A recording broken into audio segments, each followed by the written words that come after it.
તો આ સાથે સુરતથી સમાચાર સામે આવ્યા છે। સુરતથી સમાચાર પ્રાપ્ત થયા છે, જેમાં સુરતમાં ગૃહ રાજ્યમંત્રી હર્ષ સંઘવી ભાવુક થયા છે।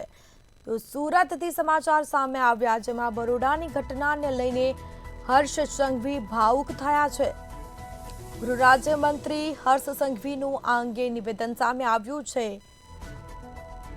મારી ગુજરાતની દીકરી સાથે જે ઘટના બની છે, તો હર્ષ સંઘવીના અનેક નિવેદનો સામે આવ્યા છે। મારું લોહી ઉકળી રહ્યું છે તેવું હર્ષ સંઘવીનું આ નિવેદન સામે આવ્યું છે। તો આ દરિદ્રાને પકડવા પોલીસને માં અંબા શક્તિ આપે તેવું નિવેદન સામે આવ્યું।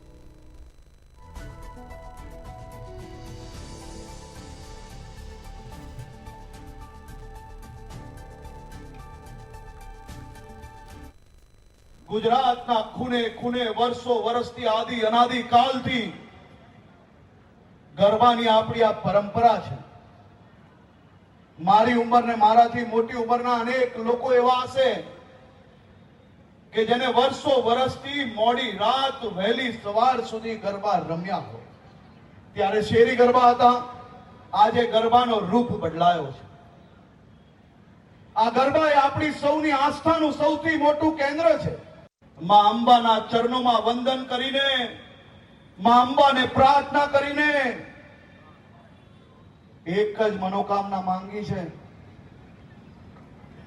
કે માં અંબા આ ગુજરાતના એક એક પોલીસ જવાનોનું લોહી ઉકળી ગયું છે।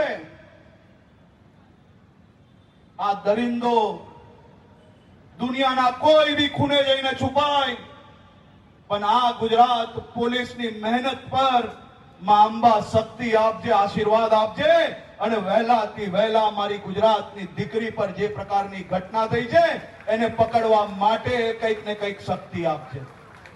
તમે કલ્પના કરો કે માત્ર એટલું કહ્યું અને અમારા સુરત શહેરના પોલીસ કમિશનર શ્રી એમ કહ્યું